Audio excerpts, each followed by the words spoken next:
Hello, this is Greg Allison with Green Gregs, coming to you on 9 September 2020. The internet is buzzing with discussions about, pro and con, some kind of EMP attack connected to the elections.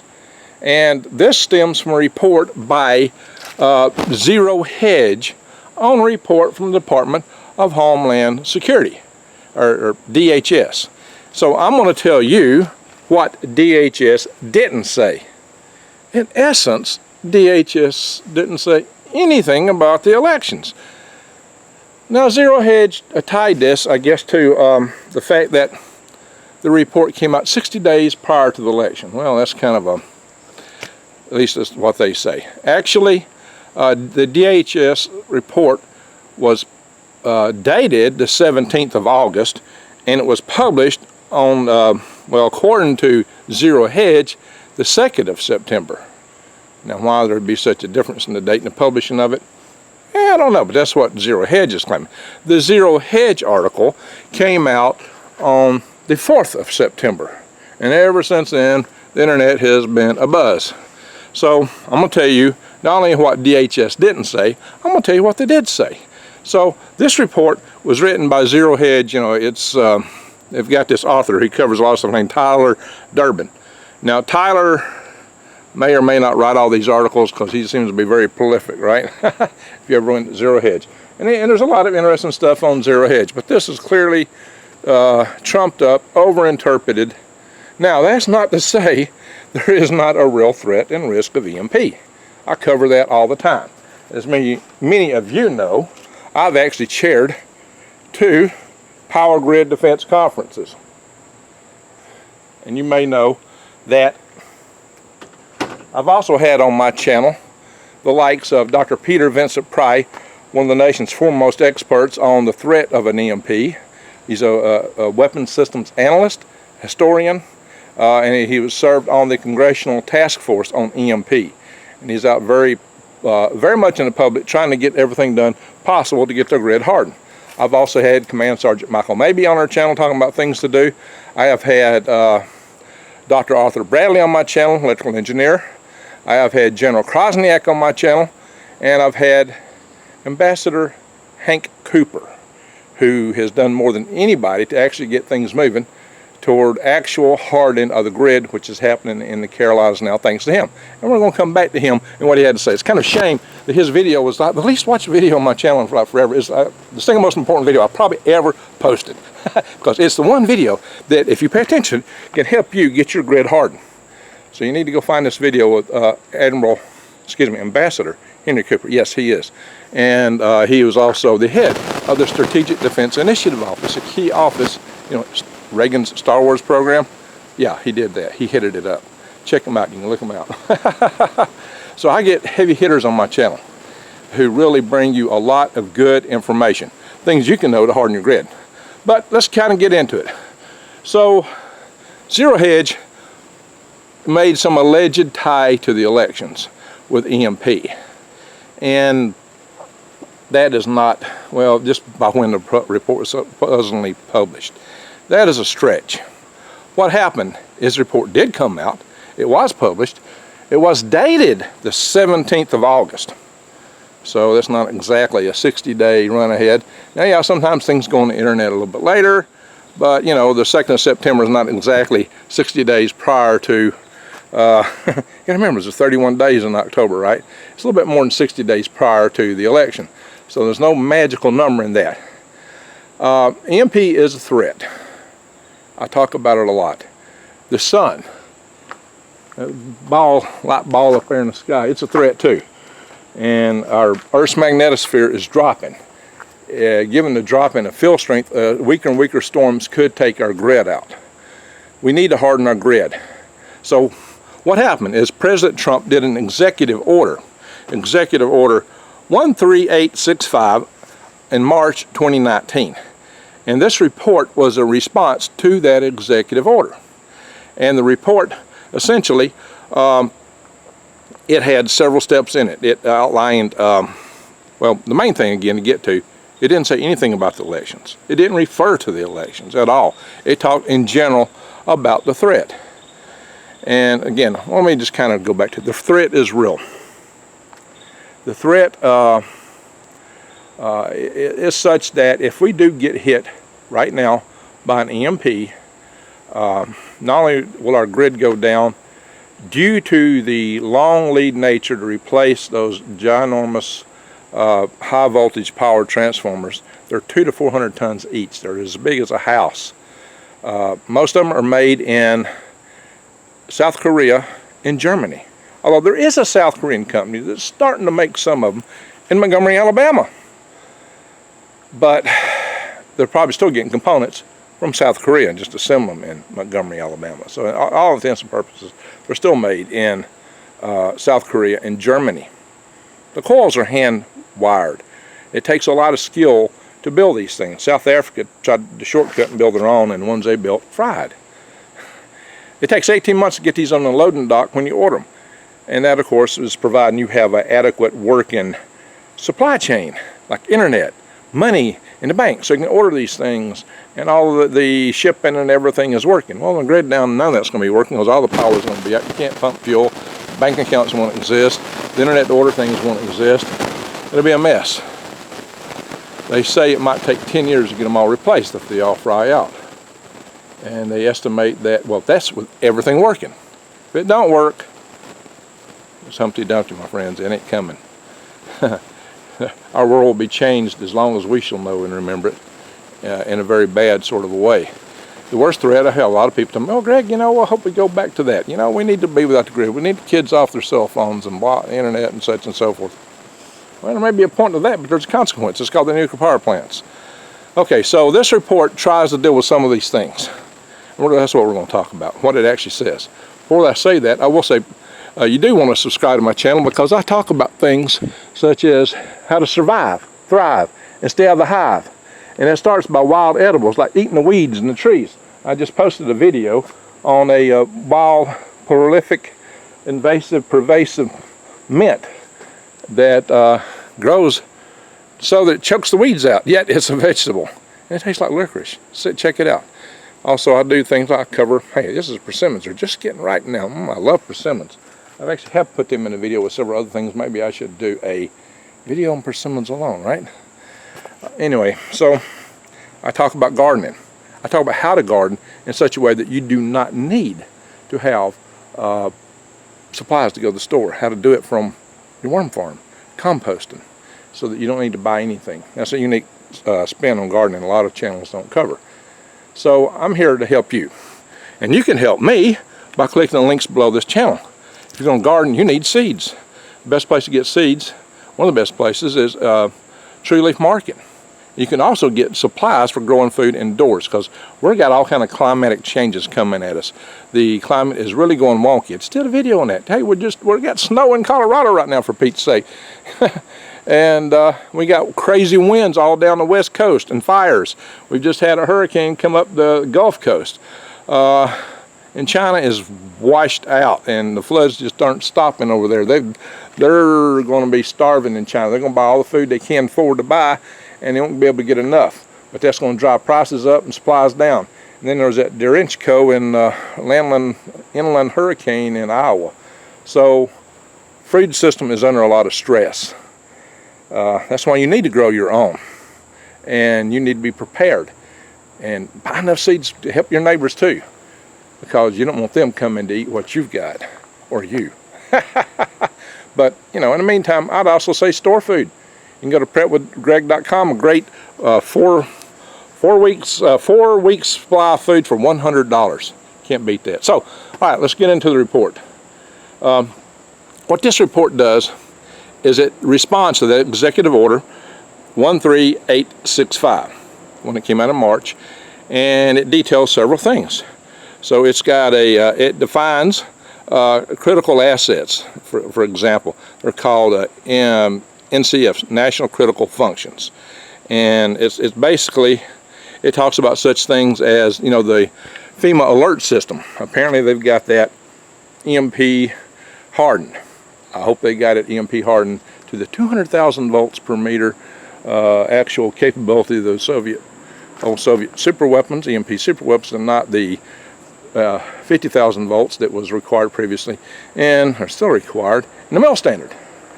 I do not know, but let us hope. It's going to be hard to harden things to that level. But, you know, so yeah, that's one of the things they talk about. So, well, we've got this FEMA alert system. Should, you know, we have an impending EMP attack. An EMP attack is going to be a sneak attack. It's just going to hit. How are you going to alert anybody beforehand? You might maybe be able to give some alert for a solar coronal mass ejection.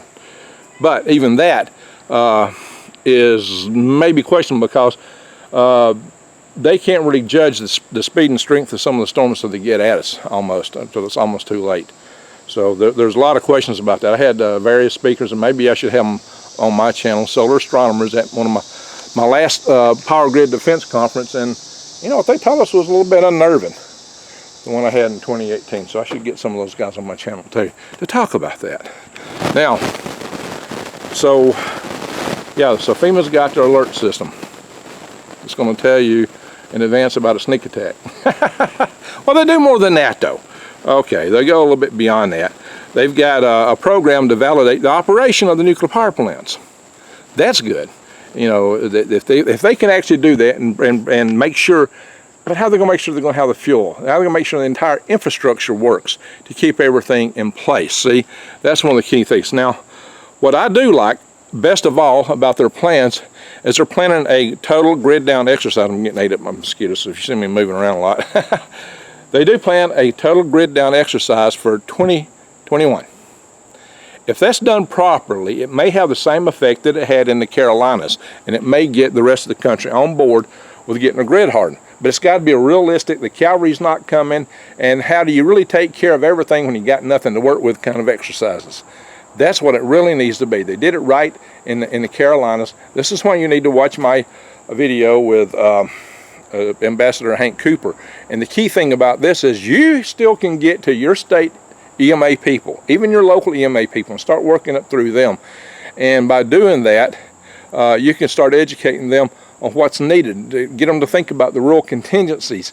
I mean, heck, you know, if these backup generators with nuclear power plants are going to require diesel fuel, how are they going to get it?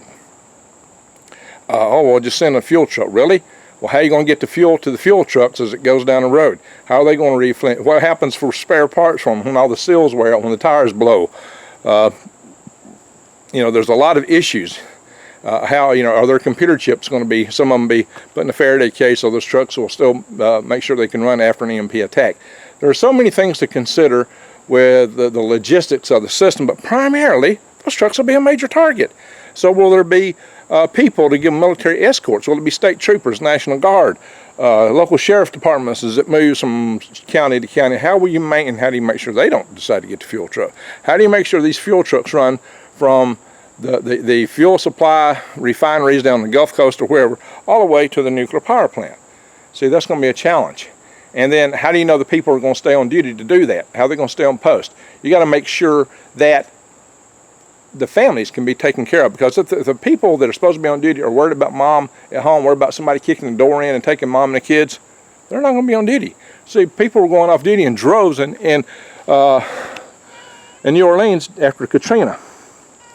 We've got a cat invading me. See this cat? We got a cat attack. I gotta watch where I step. She's right under my feet. My mouser.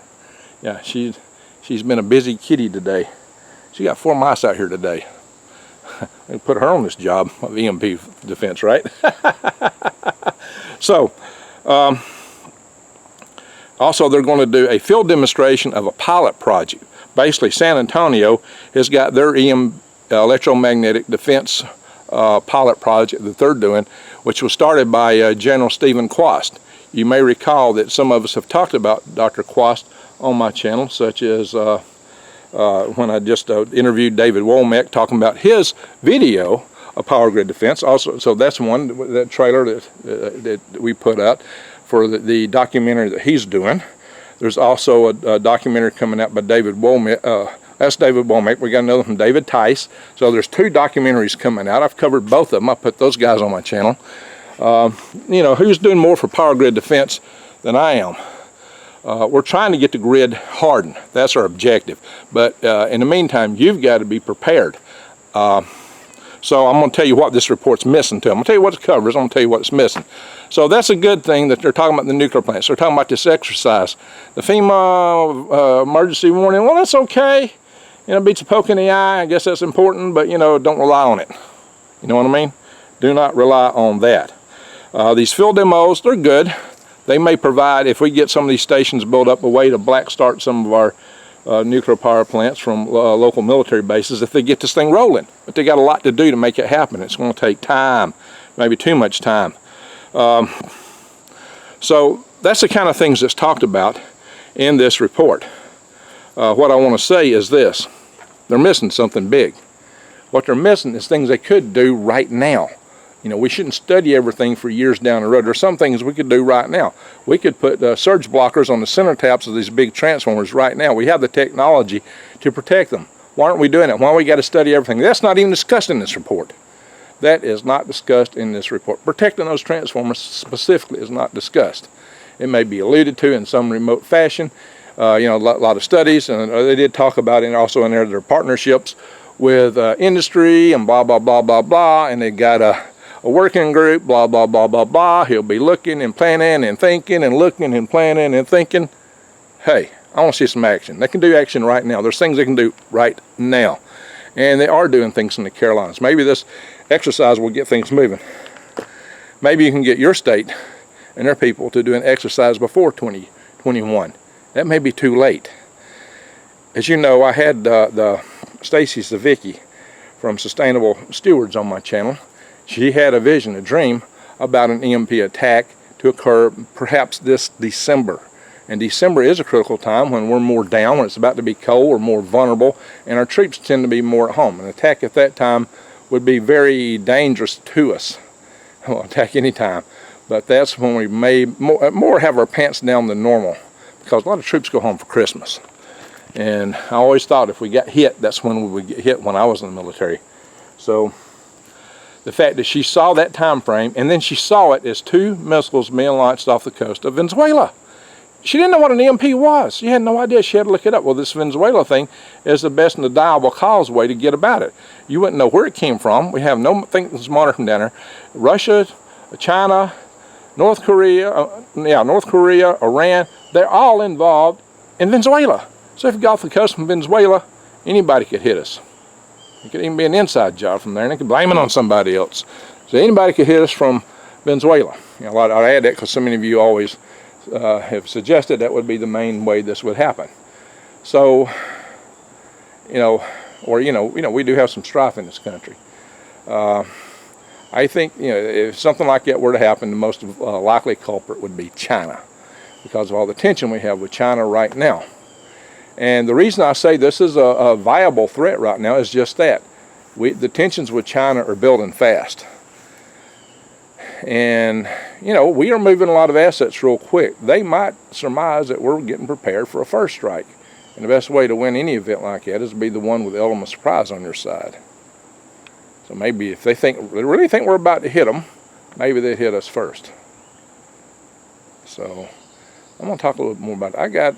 There is something that's kind of bugging me. I'm going to try to talk about here in another day or two, regards to surprise attacks. I'm going to bring that up in a special video, and with a little different angle that might surprise you. So I'm not going to talk about that right now because that's a little different topic. But suffice it to say, the threat of EMP is real. Being tied to the elections, no, not directly.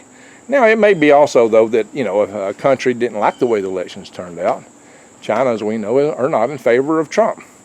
Trump's been, you know, he's held them to the grade. So, you know, maybe if he gets reelected, and I think he probably will, that they might decide to do something about it. So it could happen later in November, after the elections, maybe December again, before the next administration officially starts, even though he's in office now. So that's all speculation. Yes, I agree with that. What could happen? We don't know exactly right now, but it could happen. A lot of you think, no, Greg, it's not going to happen. Well, you don't really realize the pressure that Xi Jinping is under in the CCP right now. I'll talk about that some more. I've talked about it in the past, and their propensity that they may wish to wag the dog. But I will tell you that the internal strife can still get ratcheted up. You know, I downplayed it in my most recent video because some of the events that were proposed didn't turn out to be nowhere near what they had said they would be. So pay attention, keep your eyes wide open and head on a swivel. That's what I always tell you to do, and that's why I bring you these videos, is to help you be aware so that you can prepare. And that's what you need to do, because the internal tensions, the external war potential, the economy, good grief, our economy is in tatters, and the internal strife may go up dramatically next year, just because a lot of people who are in the leases, who aren't able to pay the rent, have been, you know, the law has said they can't be evicted yet. Well, they can't do that forever. I mean, sooner or later the landlord's going to lose everything he's got or she's got, and at some point the cows are going to come home, and people are either going to have to find a means to pay their bills or be evicted. Yeah, the economy is showing some signs of recovery perhaps, but on the other hand, a lot of businesses are saying they're about to go out of business because they're losing it. They're not making the kind of money they need to make. That's why I always tell you, support your local business as much as you can. Vote with your dollar. Vote local. Help the small businesses. Amazon and Walmart making too much money. Help the small guys. That's how we promote freedom. And by the way, I do have the Freedom Restoration Foundation, and we're forming a local tribe network. To find out more about that, email me at how5space@aol.com. The link's below for the tribes. Put tribes in the subject line. If you're interested in helping out with our Freedom Restoration Foundation, put freedom in the subject line. And I'll put a link below to the DHS report. You'll get to see the report itself. And I guess maybe even the Zero Hedge article. But it's kind of oblique, you know. It does talk some about them having talked with Dr. Peter Vincent Pry. That's good. But anyway, said enough. Be aware, prepare, keep your eyes wide open and head on a swivel. Like I always say, I'm here to help you survive, thrive, and stay out of the hive. That's my proposition to you. So if you're not subscribed, subscribe. And just remember, if you watch my videos, indeed, you can eat from the weeds and the trees. I give you enough information, including I've got a good video on purifying and sanitizing water. Oh yeah, there's another big channel out there. Mr. Dave Hodges doesn't understand this, apparently, what purifying water means. And sanitizing water. He's got the two confused with his little water thing. Yeah, his device may sanitize water, solar device, but it don't purify it. You got to filter it to purify it. Oh, bless his heart. Anyway, everyone, I try to bring you the most accurate information I possibly can. So bear with me and help me out, and I'm going to do everything I can to help you out. Everyone, have an awesome day, and I wish you the very best, and thank you for watching.